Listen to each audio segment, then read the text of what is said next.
Juan de Lugo, um outro retrato bonito. Ele dizia sobre o equilíbrio, que é outra praga que tem no mainstream, que assume que existe sempre um equilíbrio no mercado. Então, quando você assume que existe um equilíbrio, não há papel para o empreendedor, né? Porque já tem equilibrado, então o que você vai fazer? Está tudo resolvido, né? Ele dizia o seguinte: um equilíbrio depende de tantas circunstâncias específicas que só Deus sabe.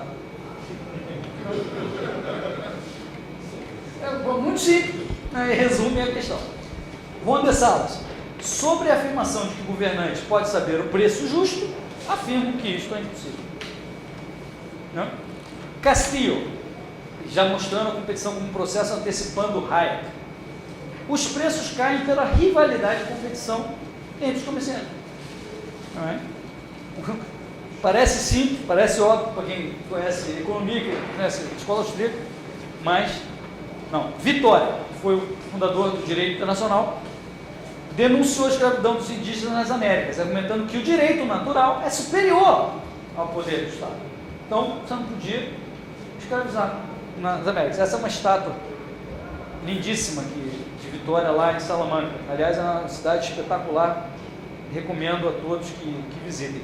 Esse foi o maior da escola, entre os escolares tardios, Juan de Mariana, autor de um livro chamado De Monetae Mutatione, sobre as alterações da moeda, em 1609, o primeiro tratado sobre inflação. Ele falou o seguinte: olha, a inflação é um imposto muito bem ocultado, constitui roubo qualquer tipo de diluição da moeda pelos governantes. Conclusão do Mariano. E ele também disse sobre o seguinte, sobre o monopólio, que é um tema que eu gosto muito, né? Vocês perceberam ontem. Afirmou que o Estado ou seu beneficiário podem vender um produto acima do seu preço justo no mercado, quando você faz um monopólio. Então, quando você faz um monopólio, não é o preço do mercado, só aquele cara pode produzir. Então, está acima do preço justo. E, portanto, nada mais é que um imposto disfarçado.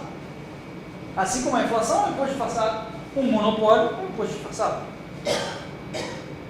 Mariana, existe inclusive um instituto na Espanha chamado Instituto Juan de Mariana, em homenagem a ele.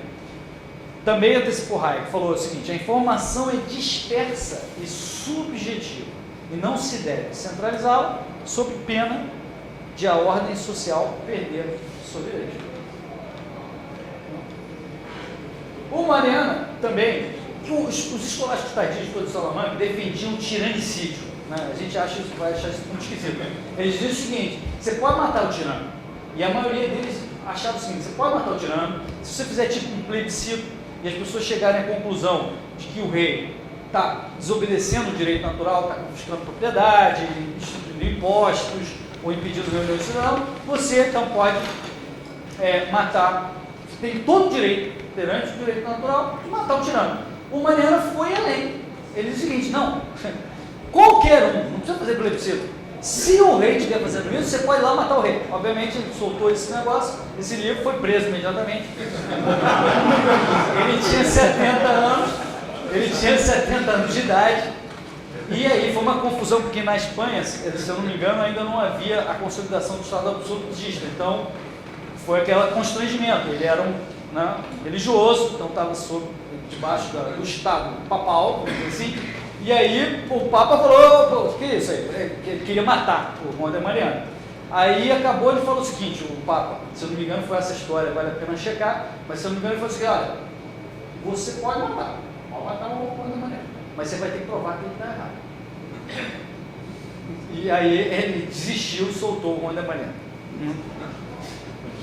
Sobre a corrida de touros, ele, quando os teólogos falaram que podia matar touro e tal, ele falou o seguinte: não há nada tão absurdo que não haya sido defendido por algum teólogo. Que é, por curiosidade, a mesma frase que o Mises falou sobre os economistas. Não tem nada tão absurdo que não tenha sido já defendido por algum economista, né? E sobre o casamento, ele diz o seguinte: alguém dijo inteligentemente que o primeiro e o último dia do matrimônio são deseáveis, pero que el resto são terríveis.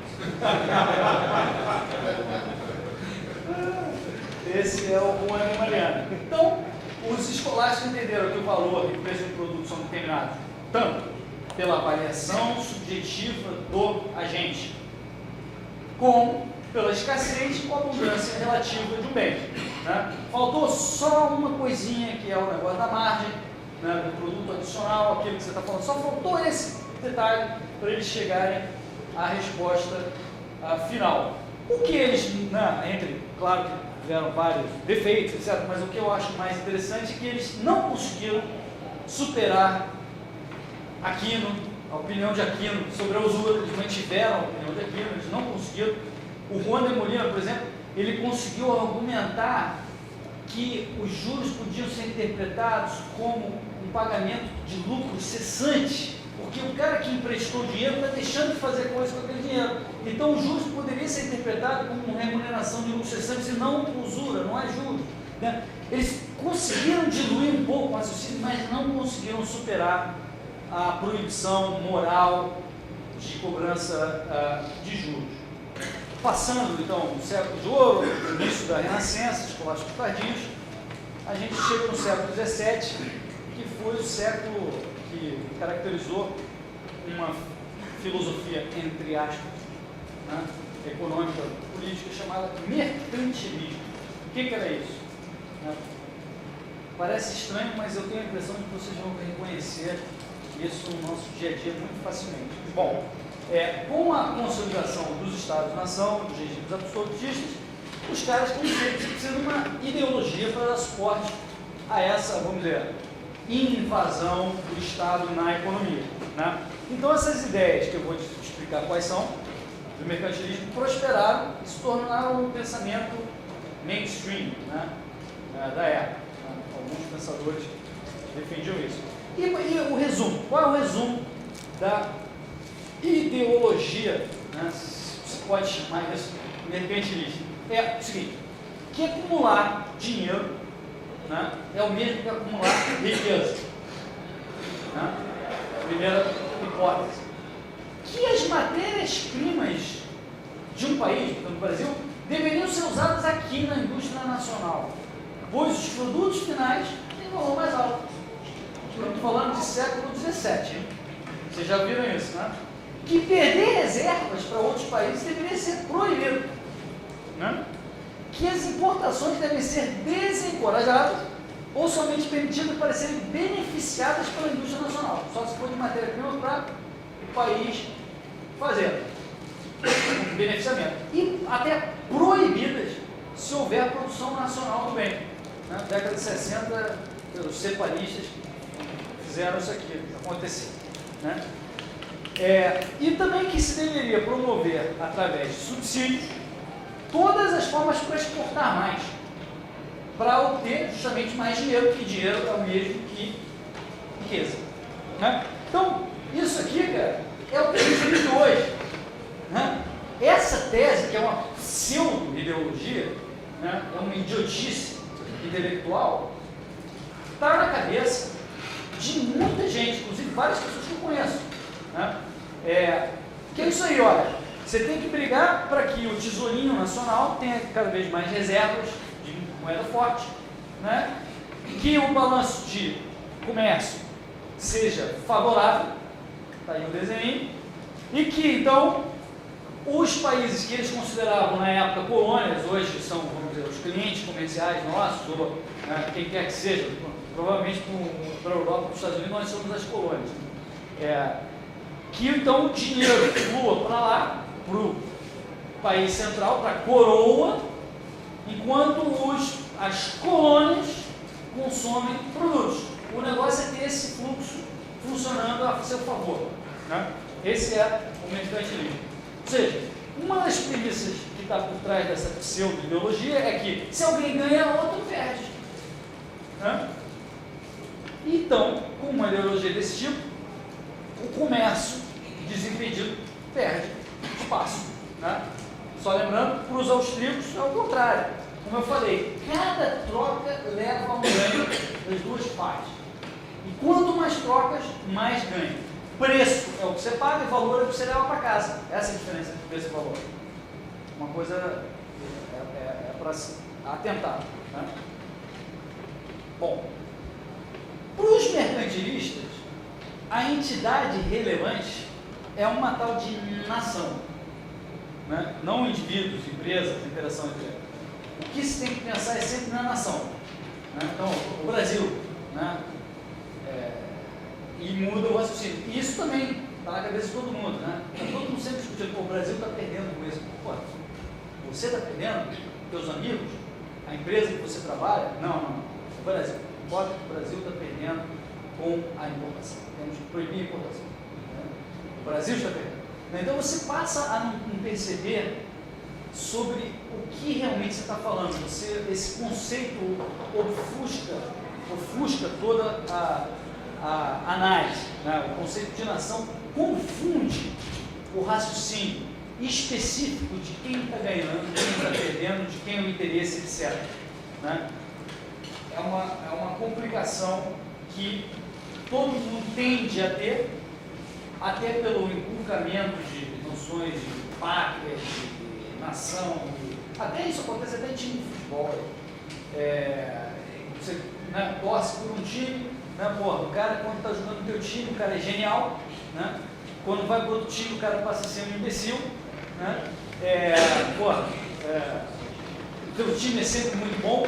Você acha que o teu time ganhou, você, né, como se você estivesse ganhando alguma coisa na tua casa, não ganhou nada, né? Então, é parecido, esse argumento coletivista é bastante parecido. Né?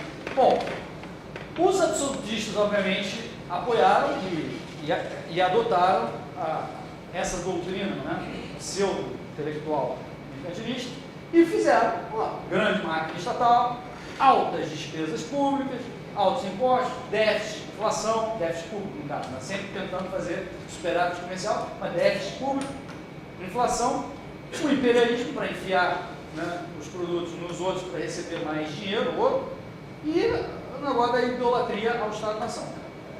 Né? Nessa época, então, foi, né, difundido essa praga, que são os privilégios, monopólios, a famosa patente. Patente era isso, é um direito exclusivo de produção, né, que eram ou vendidos ou concedidos para os amiguinhos do rei, né, ou para aqueles que ajudassem na coleta de impostos. Então você terceirizava, que nem a gente faz concessão ao governo, né, faz concessão de rodovias e fazia concessão, quem coletar aí os impostos recebe um valor pelo serviço, etc. Né? Então, por exemplo, você tinha a Companhia da Índia Oriental, entre inúmeros monopólios, patentes e tal, que tinha um monopólio do comércio com a Ásia. Então, só esse cara podia fazer o comércio com a Ásia. Né? Quem já tivesse dados escolares saberia que isso aí era um preço injusto, um preço acima de mercado, porque só esse cara podia fazer, né? Mas esse era o sistema de privilégios, o sistema mercantilista. As barreiras comerciais eram um outro instrumento para você proteger esses mesmos caras que você queria defender, os amigos do poder. Né? Foram instituídas as guildas, as associações de classe de ofício, que cada um defendia o seu interesse. É parecido com a associação de hoje, mas lá tinha também, não veladamente, o cara recebia um privilégio, uma patente, né, da coroa. Hoje é mais disfarçado. Você vai brigar no Congresso em Brasília para ter uma legislação a seu favor. Né? Mas a natureza é muito parecida. Né?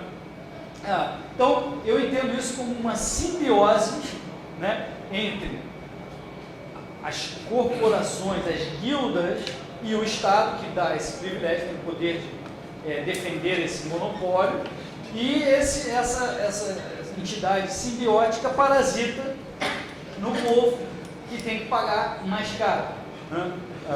E comprar só esses produtos derivados do monopólio. Né? A instituição de padrões de qualidade também surgiu nessa época, era mais uma forma de proteger certos caras, né? O controle de regulamentações, a inovação era prejudicada. O cara que mais fez isso de todos foi o Luís XIV, né? E cujo czar econômico era o Colbert, né? No século XVII, que levou essas práticas ao extremo e foi o maior rei absolutista em termos de tamanho. Maior não de ser melhor, mas em termos de tamanho. Né?